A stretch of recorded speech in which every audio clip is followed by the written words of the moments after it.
Yes students, third chapter में चला था इलेक्ट्रिक पोटेंशियल। इलेक्ट्रिक पोटेंशियल के 3 लेक्चर लास्ट क्लास तक हो चुके थे। आज अपना फोर्थ लेक्चर है। फोर्थ लेक्चर हिंदी और इंग्लिश मीडियम दोनों क्लासों के लिए कॉमन है।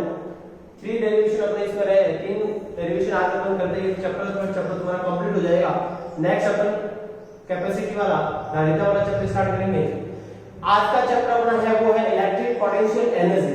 इलेक्ट्रिक पोटेंशियल एनर्जी क्या चीज होती है? पोटेंशियल एनर्जी को तुम लोग अच्छी तरीके से पहले से जानते हो कि पोटेंशियल एनर्जी क्या चीज होती है। आज अपने पास सारा इलेक्ट्रिक पोटेंशियल एनर्जी। बच्चों देखो, पोटेंशियल एनर्जी या पोटेंशियल अपन देखते हैं कि पोटेंशियल क्या था कि किसी चार्ज को लाने में किया गया वर्क। इंफिनिटी से यदि अपन कोई चार्ज ला रहे हैं, वो चार्ज को लाने में कितना वर्क करना पड़ता है उसको हम बोलते हैं इलेक्ट्रिक पोटेंशियल।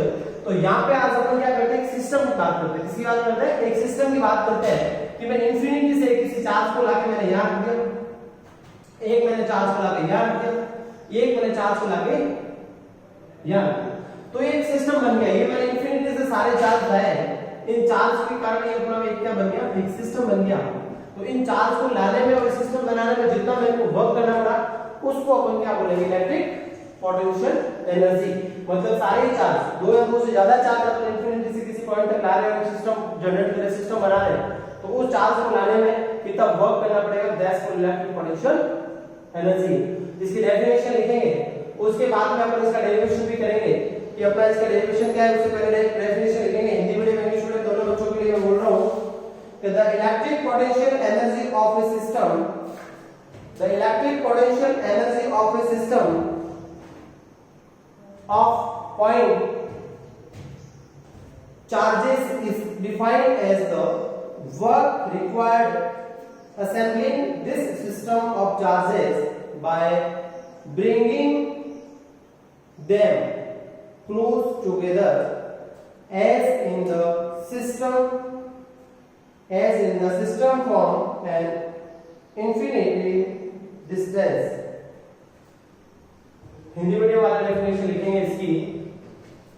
हिंदी मीडियम वाला डेफिनेशन लिखेंगे कि दो अथवा दो से अधिक आवेशों को अनंत से एक दूसरे के समीप लाकर निकाय की रचना करने में किया गया कार्य उन आवेशों से बने निकाय में स्थितिज ऊर्जा के रूप में संचित हो जाता है। इस संचित ऊर्जा को ही विद्युत स्थितिज ऊर्जा कहते हैं। इस संचित ऊर्जा को ही विद्युत स्थितिज ऊर्जा कहते हैं। अब देखो ये मैंने 3 आवेश लिए, इसको अपन 2 से ज्यादा, पहले अपन 2 आवेश लेके देखते हैं कि 2 आवेश को लाने में कितना वर्क करना पड़ेगा, उसकी इलेक्ट्रिक पोटेंशियल एनर्जी विद्युत स्थितिज ऊर्जा कितनी होगी वो अपन देख रहे हैं। कि मान लिया मैंने एक पॉइंट लिया ए, ठीक है, इस पॉइंट पे मैंने प्लस Q1 चार्ज लगा, कितना रखा, Q1 चार्ज रखा। इससे मैंने देख लिया एक पॉइंट लिया मैंने B, यहां से कितने डिस्टेंस पर लिया, R डिस्टेंस पर लिया।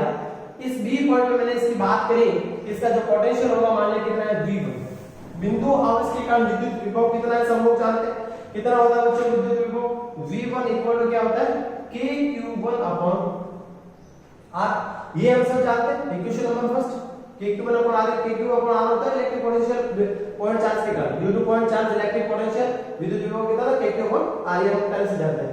ये एक चार्ज की बात होगी। अब दूसरा चार्ज मैं एक इंफिनिटी पॉइंट पढ़ा था, मान इंफिनिटी से यहां से सेकंड चार्ज ला रहा हूं, दूसरा चार्ज को यहां तक ला रहा हूं, कहां तक ला रहा हूं बच्चों, इस R डिस्टेंस तक ला रहा हूं। तो इसके लिए मेरे को कितना वर्क करना पड़ेगा वो अपन देख रहे हैं। तो टोटल वर्क होगा वो क्या होगा, पोटेंशियल एनर्जी के रूप में ही आ जाएगा।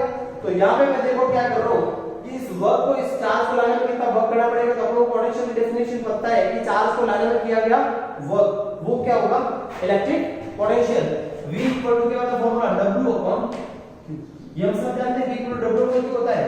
तो W इक्वल टू क्या होता है, इस चार्ज को, इस Q2, ये तो क्या है 4 प्लस Q1 चार्ज, और ये क्या है Q2 चार्ज को लाने में कितना वर्क करना पड़ेगा, वो W इक्वल टू क्या हो जाएगा, VQ। W equal to VQ हो जाएगा। V कितना है बच्चों, किसके अगेंस्ट में, जो उधर से जो चार्ज लाएंगे उसको वर्क करना पड़ेगा, किसके अगेंस्ट करना पड़ेगा, इस पोटेंशियल के अगेंस्ट करना पड़ेगा, इस V1 के अगेंस्ट करना पड़ेगा, इसके विरोध में करना पड़ेगा। तो W इक्वल टू क्या हो जाएगा बच्चों, V1 into Q। बताओ V1 की इक्वेशन की वैल्यू क्या है, फ्रॉम इक्वेशन फर्स्ट, तो यहां पर लिखूंगा from equation first, equation number समीकरण नंबर 1 से W इक्वल टू क्या हो जाएगा, V1 की वैल्यू KQ1 अपॉन R है, तो लिख दिया KQ1 अपॉन R। और ये क्या है, Q, ये कौन सा Q है, Q2 लाया मैंने, कितना Q लाया, ये Q2 यहाँ से मैं लेके आया, यहाँ पे लिख देता हूँ प्लस Q2, ठीक है, यहाँ पर इंफिनिटी से इस पॉइंट तक ला रहे हैं, तो ये Q2 इनटू यहाँ पे लिखो ये Q2, तो अपने पास फॉर्मूला क्या हो गया, W equal to KQ1 Q2 upon R। ये दो चार्ज के लिए अपने पास वर्क हो गया। कितने चार्ज है अपने पास, दो चार्ज की बात की। अब यदि दो चार्ज से ज्यादा की बात कर रहा हूं, दो चार्ज से ज्यादा की बात कर रहा हूं, तो इसके अंदर क्या होगा, k की वैल्यू पुट करनी है तो तुम k की वैल्यू पुट कर सकते हो। हमें पता है k की वैल्यू क्या है, 1/4 pi epsilon nought v equal to w equal to 1/4 pi epsilon nought q1 q2 upon r, ठीक है। अब अपने पास दो से ज्यादा चार्ज होंगे तो अपन क्या देखेंगे कि दो से ज्यादा चार्ज होंगे तो इसके लिए अपन इलेक्ट्रिक पोटेंशियल अपन फाइंड आउट करें, इसका वर्क फाइंड आउट करें कि टोटल वर्क कितना करना पड़ेगा। तो इसके हेडिंग डाल देते हैं, ये तो क्या है, दो आवेश, कितने आवेश हो गए, दो आवेश, तो टू चार्ज थे, और अभी अपन ले रहे हैं दो से ज्यादा। कितने ले रहे हैं बच्चों, दो से ज्यादा। दो से ज्यादा तीन हो सकते हैं, चार हो सकते हैं, पांच हो सकते हैं, जितने भी आगे की कहानी फिर आप जितना ले सकते हो उतना ले सकते हो, कोई प्रॉब्लम वाली बात नहीं है।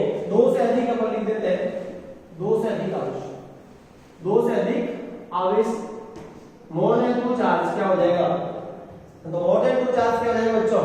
यहाँ पे मैं सबसे फर्स्ट क्या ला रहा हूँ, देखो ये मैं एक बार ऐसे समझा रहा हूँ तुम लोगों को, उसके बाद अपन इसका सिस्टम बनाएंगे। इंफिनिटी से सबसे फर्स्ट मैं क्या लाऊं, Q1 चार्ज लाऊं, फिर इंफिनिटी से मैं सेकंड चार्ज ला रहा हूं, वो क्या ला रहा हूं, Q2, फिर इंफिनिटी से मैं लेके आ रहा हूं जो चार्ज क्या ला रहा हूं, Q3, फिर इंफिनिटी से मैं जो चार्ज ला रहा हूं वो क्या ला रहा हूं, Q4, इसी टाइप से Q5 Q6 जो भी लाऊंगा। अब बताओ बच्चों, दिमाग लगाने वाली बात ये बहुत ही सिंपल बात है, एक इंफिनिटी से पहले मैंने Q1 चार्ज लाया, क्या Q1 चार्ज का किसी ने विरोध किया, किसी ने नहीं किया, क्योंकि आगे पहले से चार्ज यहाँ पे था ही नहीं, तो किसी ने भी विरोध नहीं किया, तो किसी ने भी विरोध नहीं किया, इससे किसी के भी अगेंस्ट वर्क करना नहीं पड़ा, W1 इक्वल टू क्या होगी, 0। सेकंड में जो चार्ज ला रहा हूं, क्या ला रहा हूं, इंफिनिटी से Q2 चार्ज ला रहा हूं, उससे पहले परसेंट है कौन, Q1%, तो इस Q2 को जो कार्य करना पड़ेगा वो किसके विरोध में करना पड़ेगा, इसके विरोध, इसका जो विभव है उसके विरोध का कार्य करना पड़ेगा, क्लियर। फिर मैं Q3 चार्ज ला रहा हूं, तो Q3 चार्ज ला रहा हूं तो मेरे को किसके विरुद्ध में कार्य करना पड़ेगा, किसके अगेंस्ट में वर्क करना पड़ेगा, इन दोनों के करना पड़ेगा, किसके करना पड़ेगा, इन दोनों के। और जब Q4 लाऊंगा तब किसके अगेंस्ट में वर्क करना पड़ेगा, इन तीनों के, किनके, इन तीनों के। तो ये चीज समझने वाली है कि जब पहला चार्ज लाते हैं तब वहां पे विरोध करने वाला कोई नहीं होता, तो वहां पे W इक्वल टू क्या होगा, 0। और जब सेकंड चार्ज लाएंगे तो पहला वाला विरोध करेगा, सेकंड थर्ड वाला लाएंगे तो फर्स्ट सेकंड दोनों करेंगे, और फोर्थ वाला लाएंगे तो फर्स्ट सेकंड थर्ड तीनों ही करेंगे। ऐसे ऐसे मैं 25 वाला हुआ तो 1 से लेकर 24 तक सारे के सारे क्या होंगे, सारे विरोध करेंगे। तो ये वाली चीज आपको ध्यान में रखने वाली बात है, बाकी बहुत ही सिंपल चीज है। सबसे फर्स्ट मैं क्या ला रहा हूँ, Q1 चार्ज ला रहा हूँ, क्या ला रहा हूँ, Q1 चार्ज ला लिया मैंने यहाँ पे, ठीक। उसके बाद में मैंने क्या लाऊंगा, Q2 चार्ज ला लिया, Q2 चार्ज ला हुआ तो ये फर्स्ट वाला इसका ऑपोज करेंगे, फिर मैंने ला लिया Q3 चार्ज, मैंने ये मेरे हिसाब से यहाँ पे रख दिया, सिस्टम बना दिया। ये क्या बना दिया मैंने, सिस्टम। मान लिया इसके और इसके बीच की डिस्टेंस क्या R13, इसके बीच की R23, इसके बीच की R12, कोई प्रॉब्लम इसमें किसी को नहीं। 4Q1, Q1 के लिए अपने पास फॉर्मूला क्या है, W इक्वल टू क्या हो जाएगा, W1 इक्वल टू 0 हो जाएगा, क्योंकि किसी के भी अगेंस्ट कोई यहाँ पे विरोध करने वाला था ही नहीं, तो विरोध नहीं करने वाला तो आपको कोई कार्य करना नहीं है विरोध के लिए। जब विरोध नहीं है तो ये Q2, अब इस Q2 के लिए क्या हो जाएगा बच्चों, वही जो अभी अपन ने पढ़ा था दो चार्ज के लिए, तो अभी सेकंड आर्गन को उसके लिए सेम ही रहेगा, तो W2 इक्वल टू क्या हो जाएगा, पहले वाले का विभव, इसका मान लिया विभव V1, इसका विभव V2, इसका विभव V3, V1 V2 और V3, ये सारी चीजें मान के चलनी है। W2 इक्वल टू क्या हो जाएगा, V1 के विरोध में कार्य करना पड़ेगा किसको, Q2, तो W2 इक्वल टू क्या हो जाएगा, V1 into Q2, तो W2 इज इक्वल टू क्या आ जाएगा, V1 की वैल्यू फॉर्मूला आपको पता है KQ1 अपॉन R1 और 2 के बीच की डिस्टेंस कितनी बच्चों, R12, तो यहाँ पे रखते हुए ना R12 इंटू क्या, इंटू Q2, कोई प्रॉब्लम, नो प्रॉब्लम। इसको वैसे बिल्कुल घर से लिख सकता हूँ, KQ1 Q2 upon R12, question number second, ये क्वेश्चन नंबर फर्स्ट। सिमिलरली इसी प्रकार Q3 आवेश को लाने, ये तुम लोग पूरा लिख सकते हो, Q3 आवेश को लाने में दिया गया कार्य, तो ये Q3 के लिए मैं करूंगा तो क्या हो जाएगा W3 W3 इक्वल टू क्या होगा, दिमाग लगाओ, दोनों का विरोध करेगा, किसका, V1 और V2 का। तो मैं V1 और V2 का प्लस कर दूं, V1 plus V2, V1 plus V2 into क्या, इनटू क्या है Q3, तो इनटू लिख दिया Q3। W equal to V into Q होता है, तो V तो 2 है, 2 के विरोध में कार्य करना पड़ेगा Q1 और Q2 के। 3 के लिए 2 का विरोध करना पड़ेगा, तो V1 प्लस V2 मैंने कर दिया दोनों का, इनटू क्या कर दिया Q3 कर दिया। तो अब बच्चों बताओ V1 और V2 की वैल्यू क्या है, W3 इक्वल टू V1 की वैल्यू तो क्या होती है KQ1 अपन R1 प्लस 2 के लिए KQ2 अपन R।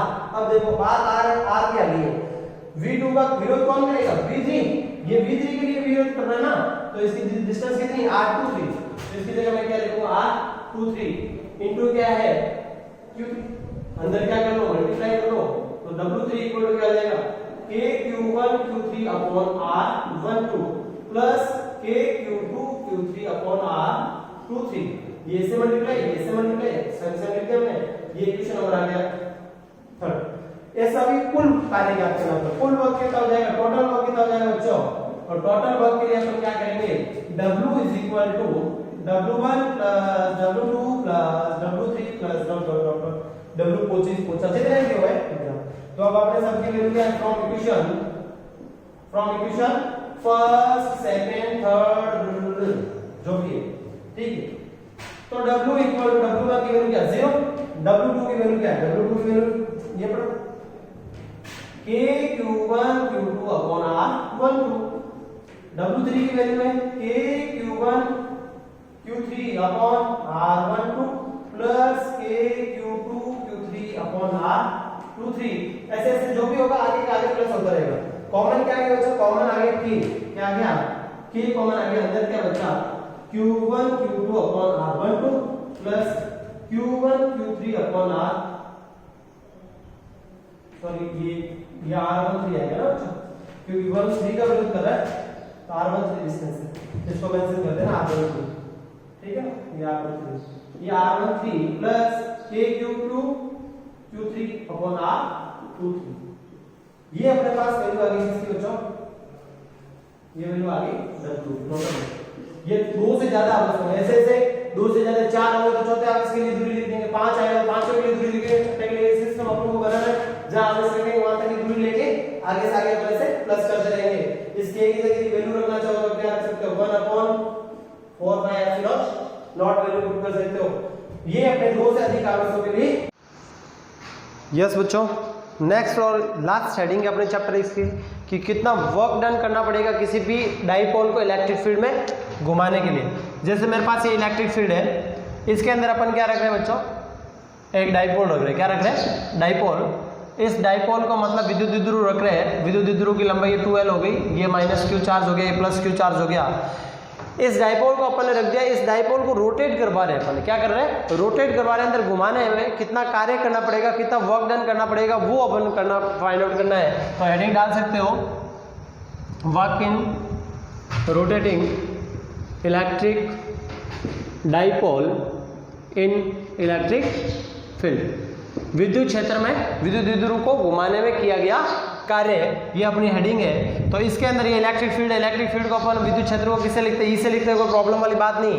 अपन इसको डायरेक्ट घुमाने से पहले मैं इसको कितना घुमाता हूँ, एक बार मैं डी थीटा घुमाता हूँ बच्चों, कितना घुमाता हूँ डी थीटा घुमाते हो, डी थीटा घुमाने में कितना कार्य करना पड़ता है अपन वो फाइंड आउट करते हैं। उसके बाद में अपन डी थीटा की जगह इसको क्या करेंगे, किसी 2 अलग थीटा की वैल्यू रखेंगे और उसके बाद में घुमाने में कितना वर्क करना पड़ेगा वो अपन फाइंड आउट करते हैं। तो ये वर्क अपन फाइंड आउट करने के लिए अपन को पता है वर्क इक्वल टू क्या होता है बच्चों, सिंपल सी बात है बच्चों, बचपन वाली कहानी तुम याद कर करके फिजिक्स से इजी पढ़ सकते हो। वर्क इक्वल टू होता है टॉर्क इनटू एंगुलर डिस्प्लेसमेंट। ये एंगुलर डिस्प्लेसमेंट क्यों लिया पता है तुम लोगों को बच्चों, क्योंकि मैंने लिया, क्यों लिया, क्योंकि इसको एंगल इस ऐसे घुमा रहे, डिस्प्लेस कैसे करवा रहे, घुमाने में करवा रहे, तो घुमाने में क्या चेंज होगा, एंगल चेंज होगा, तो एंगल टाइप में डिस्प्लेसमेंट होगा, तो इसलिए अपन ने इसको क्या ले लिया, एंगुलर डिस्प्लेसमेंट ले लिया। वर्क अपन छोटा सा घुमा रहे तो DW लिखेंगे, टॉर्क को कैसे लिखते हैं बच्चों, बचपन वाली बात टो से लिखते हैं, into angular displacement. Angular displacement को किससे कितना डिस्प्लेसमेंट करवाया मैंने, डी थीटा करवाया बच्चों, कितना करवाया, डी थीटा करवाया। तो हम बचपन से जानते हैं कि टो इक्वल टू क्या होता है, PE sin theta, PE sine theta होता है। बचपन में अपन ने इलेक्ट्रिक फील्ड वाला विद्युत क्षेत्र वाला पहला चैप्टर पढ़ा था, उसमें देखा था कि विद्युत द्विध्रुव के ऊपर बला गुण कितना लगता है, विद्युत क्षेत्र में बला गुण कितना लगता है, वो बला गुण अपन ने ज्ञात किया था, tau equal to P sine theta. तो यहाँ पे मैंने रख दिया, तो D W equal to P E sine theta D theta. ये अपने पास कार्य आ गया इसको डी थीटा घुमाने में, लेकिन अभी अपन डी थीटा की जगह पर कितना घुमाएंगे, इसको ज़्यादा घुमाएंगे। किसी भी जगह मैंने मान लिया इसको थीटा मतलब 0 डिग्री टू कितना घुमा दिया, थीटा डिग्री घुमा दिया, मतलब एक 0 डिग्री से इसकी 0 डिग्री मतलब इस विद्युत क्षेत्र के समानांतर इसके पहले अपन डाइपोल को रख दिया, उसके बाद अपन किसी भी थीटा तक घुमा रहे तो वो कितना वर्क करना पड़ेगा, मतलब 0 से कितना घुमा रहे, थीटा घुमा रहे हैं, तो अपन टोटल वर्क कितना हो जाएगा, कुल कार्य है टोटल वर्क इक्वल टू क्या हो जाएगा, डी डब्ल्यू का टोटल वर्क क्या हो जाएगा, डब्ल्यू। तो ये डब्ल्यू रख दिया बच्चों, इंटीग्रेशन कर देंगे अपन, इसका समाकलन कर देंगे, इसका कहाँ से कहाँ कर देंगे, 0 डिग्री से थीटा डिग्री तक कर देंगे, किसका कर देंगे, P E sine theta D theta. P तो कांस्टेंट है, बाहर आ जाएगा, और इंटीग्रेशन किसका होगा, साइन थीटा का। साइन थीटा का क्या होता है, माइनस कॉस थीटा। इंटीग्रेशन होता है साइन थीटा का क्या, माइनस का कॉस थीटा।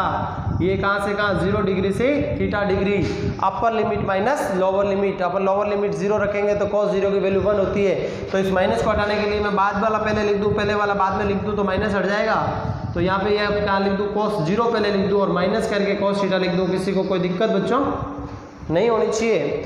अब बताओ cos 0 की वैल्यू कितनी होती है, 1 होती है, तो W इक्वल टू क्या हो जाएगा, P E 1 minus cos theta. ये अपने पास किया गया कार्य आ गया, कितना घुमाने में, थीटा 0 डिग्री से थीटा डिग्री घुमाने में किया गया कार्य इस विद्युत द्विध्रुव को, इस डाइपोल को, किसमें, इलेक्ट्रिक फील्ड में, विद्युत क्षेत्र में। अब अपन इसकी स्पेशल कंडीशन देखते हैं, कैसे देखते हैं, स्पेशल कंडीशन अपन देखते हैं। तो स्पेशल कंडीशन में बच्चों देखो, इसके अंदर अपन 2 कंडीशन लेते हैं। एक बार तो अपन फर्स्ट कंडीशन में क्या करते हैं, इसको थीटा 1 से थीटा 2 घुमाते हैं। अपन कहाँ से कहाँ घुमाते हैं, थीटा 1 से थीटा 2। तो अपने पास इसका फॉर्मूला क्या हो जाएगा, W equal to P E, P इसकी वैल्यू रख दो, थीटा 0 की जगह क्या हो जाएगा, theta 1 cos theta 1 minus cos theta 2। ये अपने पास फॉर्मूला आ जाएगा, कब, अपन थीटा 1 से थीटा 2 घुमाएंगे तब। उसके बाद में अपन सेकंड कंडीशन देख रहे हैं कि अपन इसको कहाँ से कहाँ घुमा रहे हैं। मैंने मान लिया इसको कहाँ से कहाँ घुमा दिया, 0 डिग्री से 90 डिग्री घुमा दिया, या फिर अपन इसको एक बार थीटा से 90 डिग्री घुमा देते हैं। पहले कहाँ से घुमा देते हैं, थीटा डिग्री से कहाँ घुमा देता हूँ मैं, 90 डिग्री घुमा देता हूँ। तो इसके लिए क्या हो जाएगा, W equal to P E cos theta 1 क्या है, theta cos theta minus cos 90। बताओ बच्चों cos 90 की वैल्यू कितनी होती है, 0। तो बचा क्या, W equal to P E cos theta. ये इसकी कंडीशन आ गई कि अपन थीटा डिग्री से 90 डिग्री घुमाएंगे तो वैल्यू क्या आएगी, या फिर 90 डिग्री से थीटा डिग्री घुमाएंगे तो वैल्यू क्या आएगी, वो देखो। अब अपन पास ये W आ गया। अब इसके बाद में अपन देखते हैं कि एक स्पेशल कंडीशन आती है, या फिर उसको अपन एज ए हेडिंग देख सकते हैं, या एज ए स्पेशल कंडीशन देख सकते हैं कि क्या देखते हैं कि विद्युत द्विध्रुव को 90 डिग्री से किसी अन्य थीटा तक घुमाने में जितना कार्य करना पड़ता है वो विद्युत स्थितिज ऊर्जा के रूप में संचित रहता है। ये ऐसी स्पेशल कंडीशन समझ लो, चाहे हेडिंग समझ लो, कि किसी विद्युत द्विध्रुव है उसकी विद्युत क्षेत्र में विद्युत स्थितिज ऊर्जा क्या होगी। तो उसके लिए अपन क्या फाइंड आउट करते हैं, उसमें थीटा को अपन 90 डाइपोल को अपन 90 डिग्री से थीटा डिग्री तक घुमाते हैं। तो अपन इसको 90 डिग्री से थीटा डिग्री तक घुमाने में कितना कार्य करना पड़ेगा, वो कार्य ही विद्युत स्थितिज ऊर्जा के रूप में संचित रहता है। तो अपन इसकी क्या लिख सकते हैं, 90 डिग्री टू किसी अन्य थीटा डिग्री तक अपन इसको क्या कर रहे हैं, घुमा रहे हैं। तो यहाँ पे अपने पास फॉर्मूला क्या आ जाएगा बच्चों, W इक्वल टू अपने पास फॉर्मूला क्या है, पी ई कॉस क्या, या 90 रख दूंगा और यहाँ पे क्या रख दूंगा, 0 रख दूंगा। तो यहाँ cos 90 माइनस cos 0 डिग्री। अब बताओ cos 0 डिग्री की वैल्यू कितनी होती, सॉरी थीटा डिग्री, 90 से किसी अन्य थीटा तक घुमाना, cos थीटा डिग्री, cos 90 की वैल्यू कितनी होती है, 0। तो पी ई, और ये क्या बच्चा, माइनस का cos थीटा। तो बचेगा क्या, W equal to minus P E cos theta. किसी को कोई प्रॉब्लम इसमें नहीं होनी चाहिए। ये W है वो किया गया कार्य है, वो किया गया कार्य ही स्थितिज ऊर्जा के रूप में संचित रहता है। और स्थितिज ऊर्जा को किससे लिखते हैं बच्चों, U से लिखते हैं। ये हम अच्छी तरह पहले से जानते हैं, बहुत ही बचपन में बहुत बार पढ़ता है कि स्थितिज ऊर्जा को अपन U से लिखते हैं। तो W इक्वल टू क्या हो जाएगा, U। तो यहाँ पे अपने पास इसकी विद्युत द्विध्रुव की विद्युत स्थितिज ऊर्जा क्या आ गई, माइनस का पी cos थीटा। ये अपने पास फॉर्मूला आ गया, इसमें किसी को कोई शक वाली बात नहीं होनी चाहिए। अच्छे से इस चैप्टर को, ये तुम्हारे चैप्टर का जितने डेरिवेशन थे सारे कंप्लीट हो चुके हैं। अच्छे से ये डेरिवेशन सॉल्व करेंगे। 3 चैप्टर तुम्हारे फिजिक्स के मैंने कंप्लीट करवा दिए। 4th चैप्टर अपन नेक्स्ट क्लास से स्टार्ट करेंगे, धारिता वाला चैप्टर स्टार्ट करेंगे। बहुत ही इंटरेस्टिंग फिजिक्स है, बहुत ही मजा आ जाएगा तुम लोगों को पढ़ने का। जिसने 11th क्लास में ये टेंशन ली कि यार फिजिक्स समझ में नहीं आती, 12th क्लास की फिजिक्स 11th से बहुत ही ज़्यादा सिंपल है, बहुत ही ज़्यादा सिंपल है। ऐसे तुम लोगों ने 3 चैप्टर पढ़े भी है। और अपन जब भी रिवाइज करेंगे इस क्लास का, जब भी अपन जुलाई में जब स्कूलें खुलेगी, आप क्लास में एक बार वापस इसका रिवीजन करेंगे, वापस सारा लिख पाओगे नहीं, ओनली रिवीजन करेंगे। इसलिए आप घर बैठ के अच्छे से इसका नोट्स प्रिपेयर करेंगे, नोट्स तैयार करेंगे, और जब भी स्कूलें खुलेंगे अपन एक बार रिवाइज करके नेक्स्ट क्लास में नेक्स्ट चैप्टर स्टार्ट करेंगे। आज की सभा यही समाप्त करते हैं। Thank you.